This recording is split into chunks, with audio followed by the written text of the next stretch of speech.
we will have Season X champions coming out of Europe. We saw MMB currently at the top of the leaderboard, but several teams are within striking range.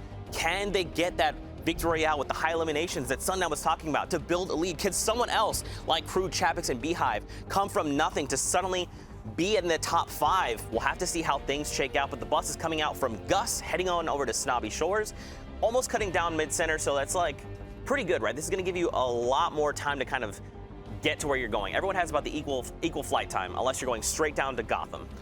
Knows the player can't disengage, can't hide. He's going to try and burn him through mats and just keep closing the distance. Now, he's going to box up. Disco comes through. Didn't look like it hit.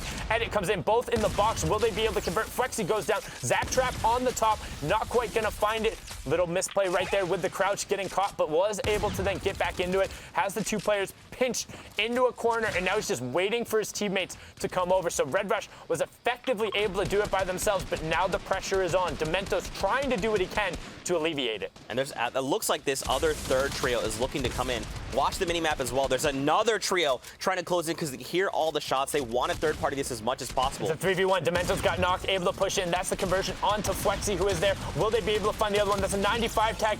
Does push in and get a knock, but needs to get a revive right away because, as you said, keep an eye on the minimap. If you take too long to clean up a fight, Tokar and Krej were on the wrong side of this trade the first two times. They want revenge. They know Left Eye is knocked. They heard all of it going on. They just scooped up the extra materials as well. Red Rush needs to make a play. Zypan just got absolutely destroyed. Grenades are coming in as well. The pressure is all on the Executioner one player right now as he's desperately trying to box himself up and find a way to make a play. We talk about that epic tack shotgun. Can he make it go to work? Make this advantage worth something. 93 tag player on the backside. 24 does get hit again.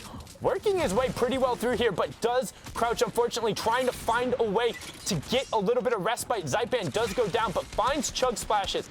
Needs to just get a second to disengage. Zypan is out, and he finally goes down. Revenge from Image, Tokar, and Krej. That was absolutely chaotic. They did spend a lot of time in that engagement, but it's okay. Check the safe zone. They're right next to it.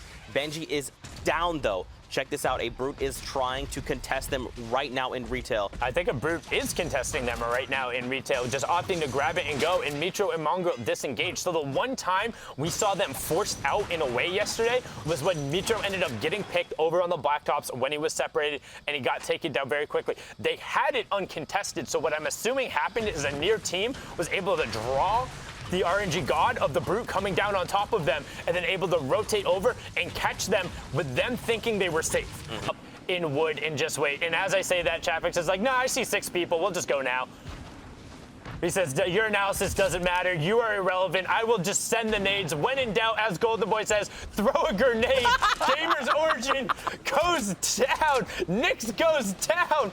They both get picked up. That's 2 elims going over for Chapix as they get pushed up for 27 with the simplicity of holding L1 and having some frags and getting in on the third party. But great shots now to take advantage of it.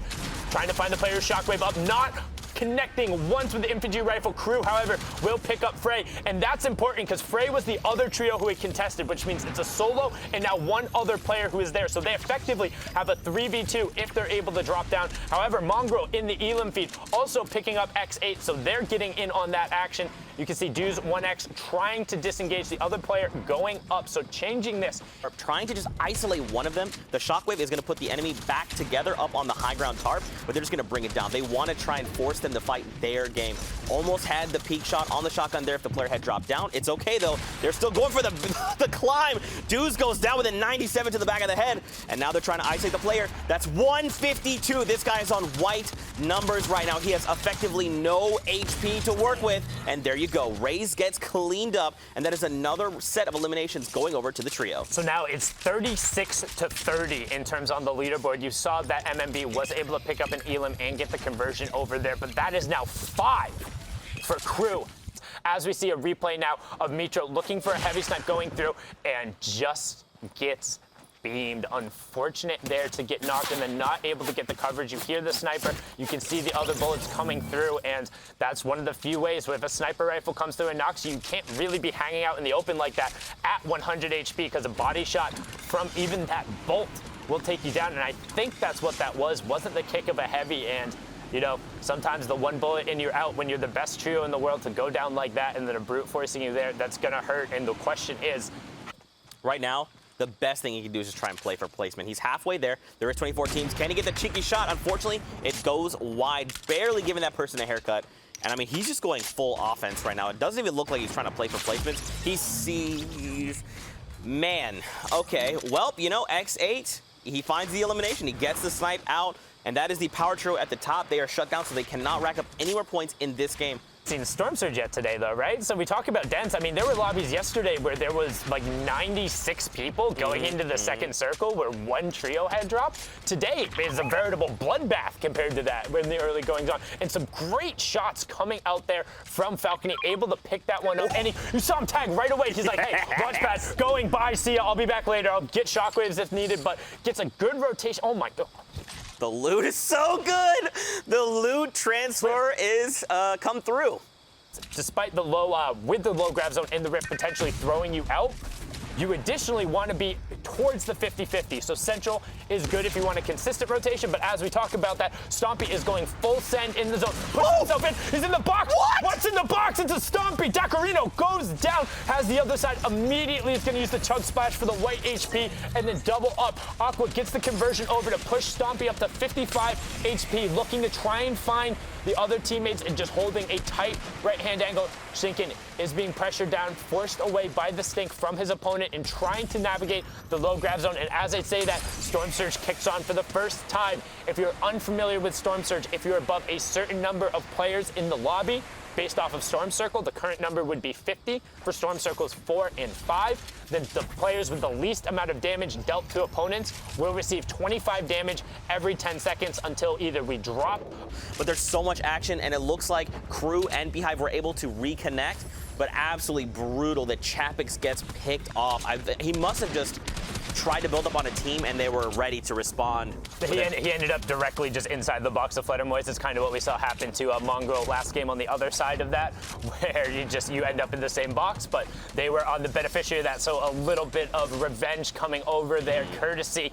But with that being said, Crew and Beehive still good. We talk about the Shockwave was pretty good, but not perfect. All three didn't end up together. One player separated, you will lose it out there. But now they get pinched on the backside, and because of the pre-edited archway, you aren't able to quickly get covered there. Your first instinct is to build, not to reset the wall. So Crew tries to disengage, has one Shockwave forced out of the water, 12 HP now. But he gets an immediate knock on the match on the backside of the storm. He needs to get the conversion. If he can't convert, he will be ticked over. He is in the safe zone though. He's desperately trying to hold and find space. He's pinned against the rock though, between a rock, a hard place, and a full trio. Crew with 12 HP calms down, pops his minis, gets back up to effective HP, and he's looking to get the conversion, finds one shot. That's white tags onto him, wants to try and steal the wall, doesn't get it on the first one, gets it on the second with the ramp place. He just wants the conversion first.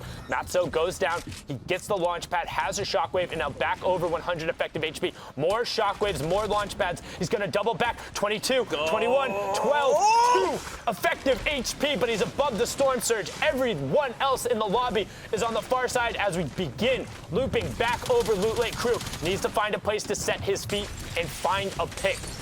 Opts to drop the pump shotgun in the close quarters for the epic tech. Not looking for the one tag, so this is not the blue. Wants the follow-up option. Bella EU does tick down, and the random stink grenade catches him. Dollar Seed picks it up and is able to find it. Mr. Savage now turns his eyes skyward as we still have 17 trios remaining. 5 need to drop. Stinking gets the conversion onto Skylar Savage. Does drop Starly with that rocket, and he's looking for the play in the box. Will he be able to find it? He does not quite get it there. Instead, opts to Shockwave up and out as the conversion does come through. So good job from him getting back up there. Bella EU does end up getting converted over as Thomas picks up Clement as well. Bubble Shield goes down. They're going to opt the Shockwave on the far side, but Savage gets sent out, and it's towards the Loot Lake area. But instead, he pauses, takes some AR shots, knowing if he had got the conversion, it would have been worth. This player is sprinting straight into him. He owns that wall as well, trying to get the ramp in the box as we close in on top 12. Caxi picks up Rojo, so Mr. Savage is now a solo dolo. Shinken gets camo and converts, but Caxi gets the favor returned on him. He says, you get my teammate, I take your placement points. None for you there. That is the full knock going on from that squad, so no more points as we close on in. One more trio needs to drop, and now we're back out of that low grab zone, and Savage is just trying to play the corner, finds the first shot, but not the second. Bad sniper makes him pay, and he takes the placement points too. 4-point swing going on there, but up onto the high ground, we have Shinken, Aqua, and Stompy.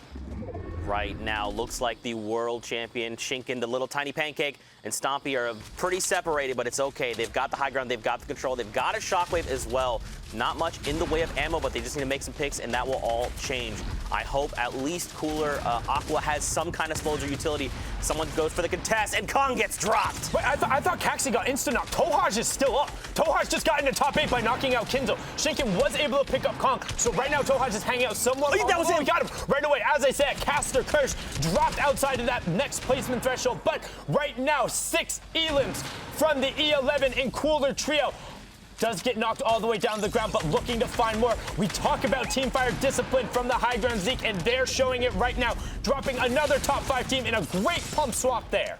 Aqua right now, he's just trying to hold this down, lock it up from above. He's trying to send shots down while Shinken is getting a little bit closer. Stompy is there in full force, so he's saying, I will go head-to-head. A nice turn and flick. Lucky gets shredded in the sky. And now look at this. It is a 3v1. This is it. This is the last play. They just have to go for the ISO. A jumping shot and 100 to the dome will secure their victory royale up to 28 points. They are looking to contest. And there you go, baby. Full tilt away from all the action.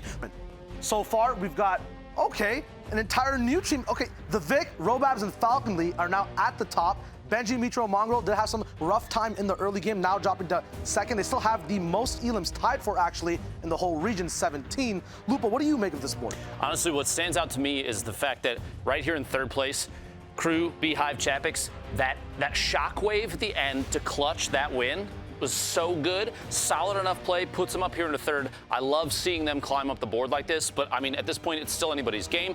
We still have a ton of matches left. We're only halfway through, Shy. Yeah, one big thing to point out, Chicken, Stompy, Aqua, I believe just had 2 points. Now at 28, and have a Vic Roy as well. So for tiebreakers, that is huge towards the end of this game. We're just halfway, as you said, right? So anything can happen at the moment. We'll see at the second page, hopefully we'll see if anyone else is up for contention right now. Looks like the top 10 have a 10 to 12 point difference. 10 points as well off of 20th, right? From a 2 to 28, being at 10, that's a big jump up as well. You want to be on a bigger stump a little bit. So once again, the experience you make from your games, speaking of experience as well, the experience you have from World Cup, right? Knowing how it means to lose, how to be behind, because Aqua had kind of a different relationship with winning, right? Duos did very well, solos kind of near the bottom. So he knows the actual, experience of that 100%. Whole breakdown. We'll see a package now from that game breaking down the Vic Roy, a bunch of other things as well that happened during it, early and mid. Let's jump right in.